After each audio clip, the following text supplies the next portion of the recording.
Hello, myself Nitin Prakash Patil. I'm Assistant Professor in Computer Science Department, Savitribai Phule University. So through this video, I'm going to demonstrate the directory structure used by databases while executing DDL statements.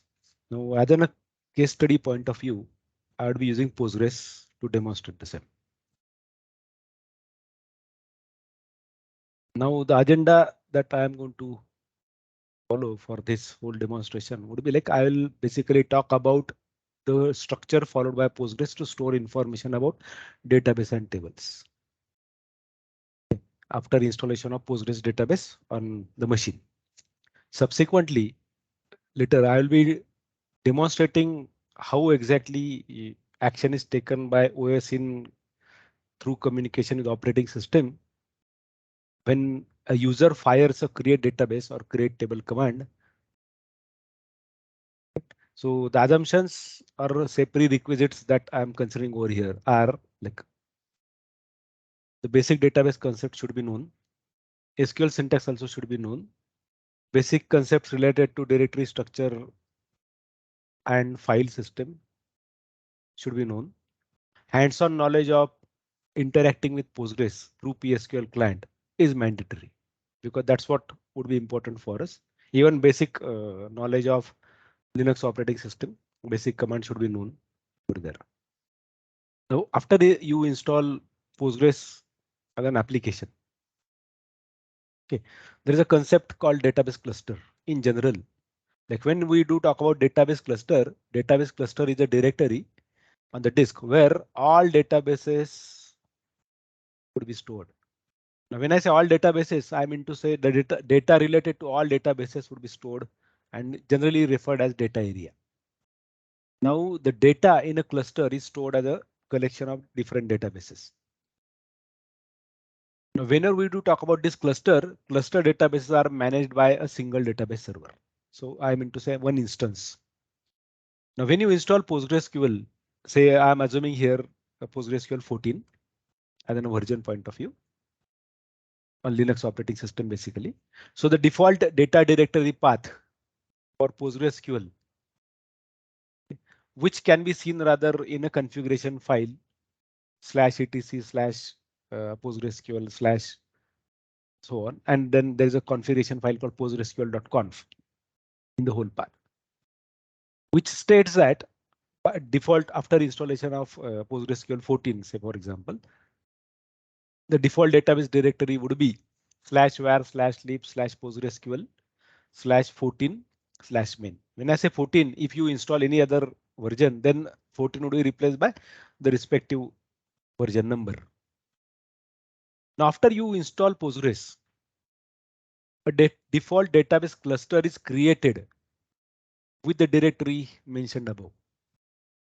And this cluster contains 3 default databases which are added by Postgres itself.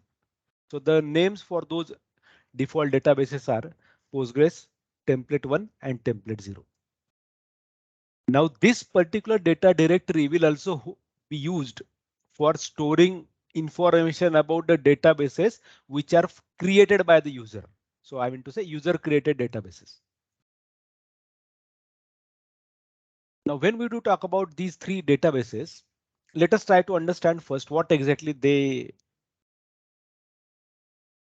why they exactly they are there. So let me start with Postgres.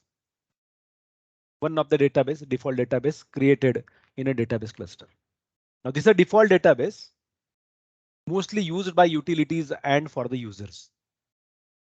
Now, for example, whenever you try to create a database, you definitely will fire a command called say create database. Or for example, if you are creating a user of the database system, then you definitely will be firing a command called create user SQL command. Now to do so, we definitely need to connect Postgres database first. So connection should get established and then one can issue a command like create database. Now in Postgres, there is a facility provided. Either you use the PSQL client to fire this create database command, or there is a script provided, shell script kind of script provided, which can be used to achieve the same goal. Now let us move to second default database called template one. Now this template one database is a kind of template which would be replicated whenever a new databases are created by the user. Now this template one by default contains system objects like, for example, catalog tables, public schema, user added objects like, for example, you might have created a function, all user types, everything would be stored. Now each database created by the user, every new database that is created by the user is made by copying this content of this template called template one database. So now when we see these three databases, like in a demonstration, we will realize what exactly happened in this.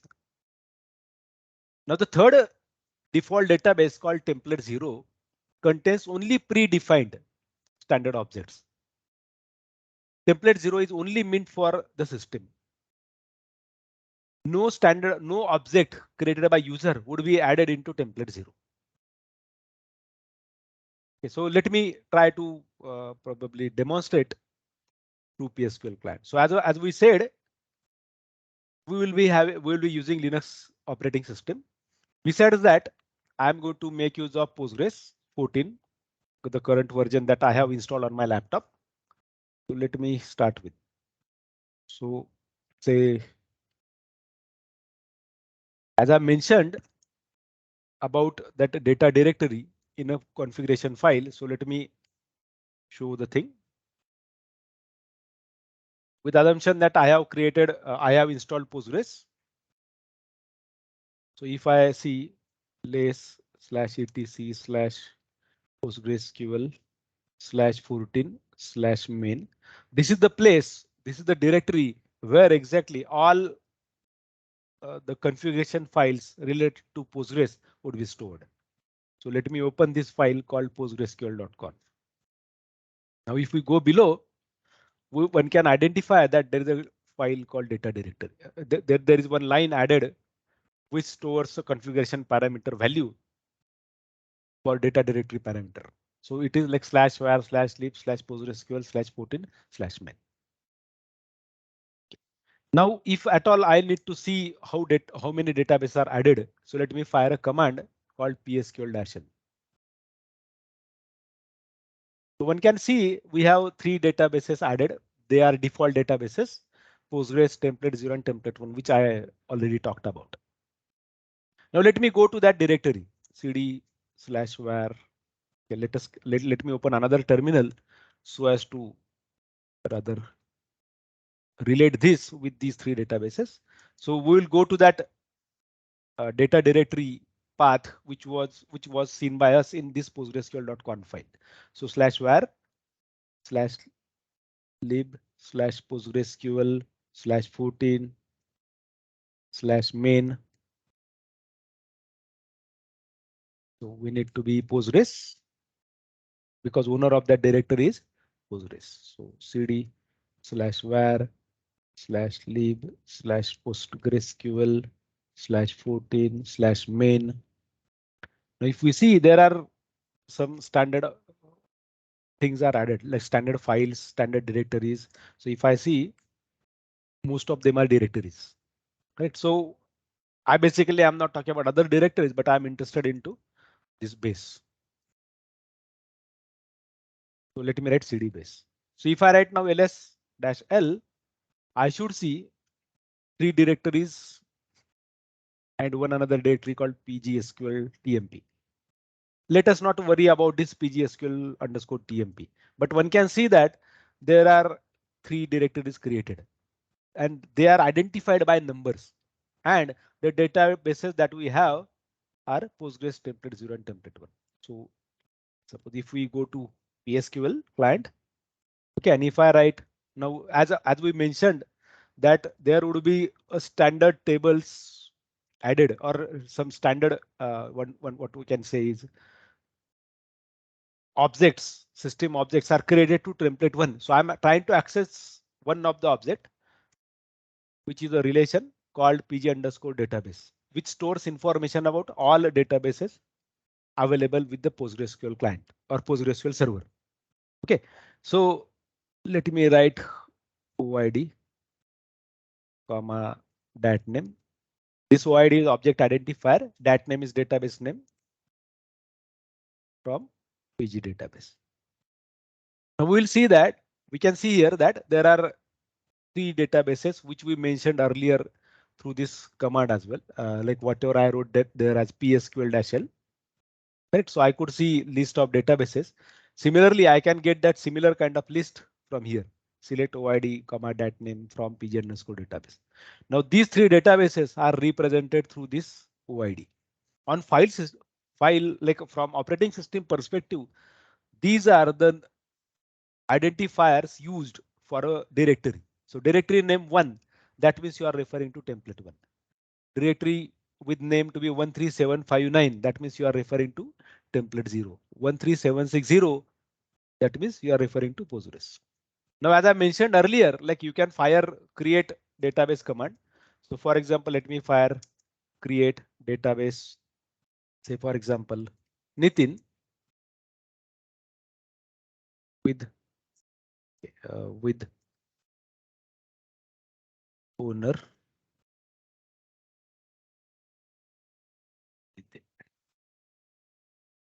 So if command gets executed successfully, then one should be able to see this. Correct. Now let me quit from here, or even if I fire this command, now we added one database there, correct? So with name Nitin. Now I have created this database using create database command here. The same thing can be achieved by writing this kind of stuff as well. Create DB Nitin1. Now I'm not mentioning right now for a while an owner. So by default owner will be taken as Postgres. Now same thing can be seen over here. Like if I fire this, one may identify that that database also got created. And as we said earlier, the whole template one thing would be template would be copied from template one. Okay, so let us check the numbers. Now you may see that these numbers are added. Now let me go to say for example Nitin one. So how I go with it? So 10 1 0 7 2 3 3. Now as we said, template one is copied. All contents of template one are copied into this Nitin one. So if I see contents of this, they are already added. So let me count this. How many objects are? These are the default objects created. So they are 296. Correct. So let us log in here with Nitin one. With Postgres client through Postgres client to database Nitin one. Now one may see here we don't have any relation created. Correct. Now what we seen till now is the databases, whenever databases are created, a directory structure gets created with help of operating system.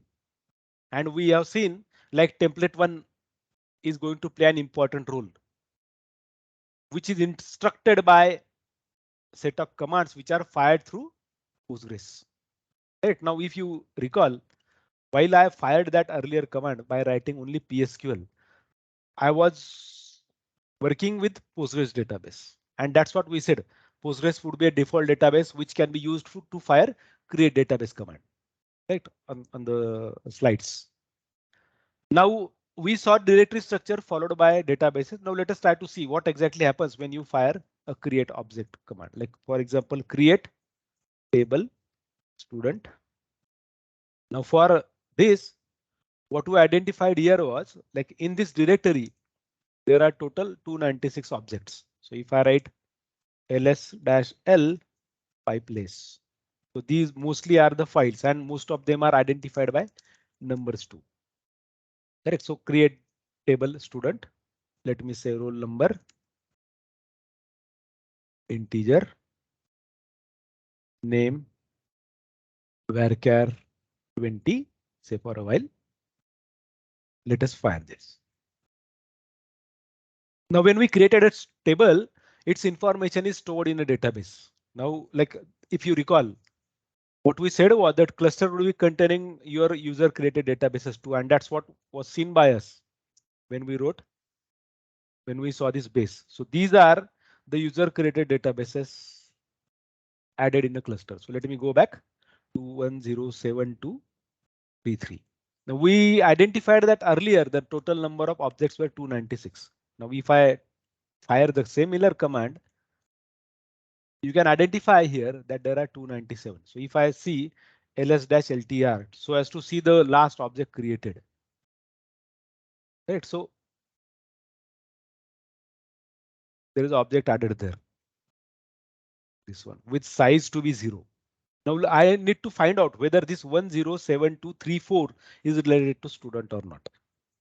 Now the way that we saw Postgres databases information is stored in an object called pg underscore database, one can see the similar thing through another catalog table called pg class.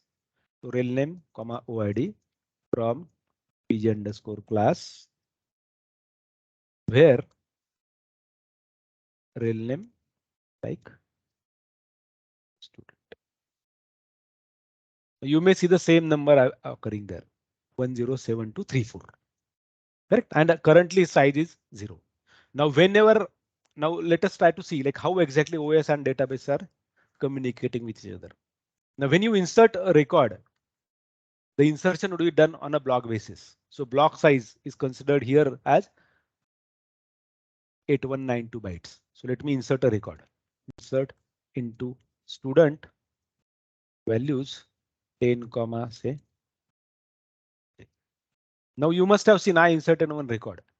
And if I fire now this, you should see 8192 as a size. And that's what I said, the size is in terms of block.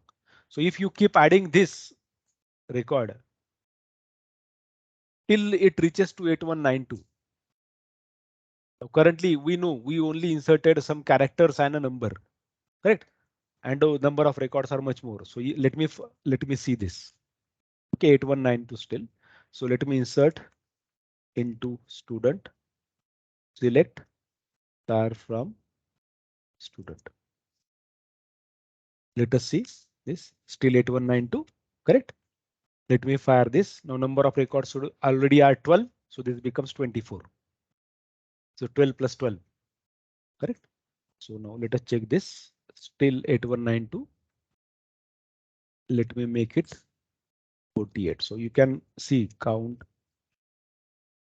star from student. Now we have 48 records. So if I fire this, still 8192, correct? So let me insert one more time. Now 96 records are there. Okay, still 8192. Now 192 records. Now you definitely see it is a multiple of 8192. Now 2 blocks are added, and that's how the directory structure is created. The files are created with respect to the database system. Thank you very much.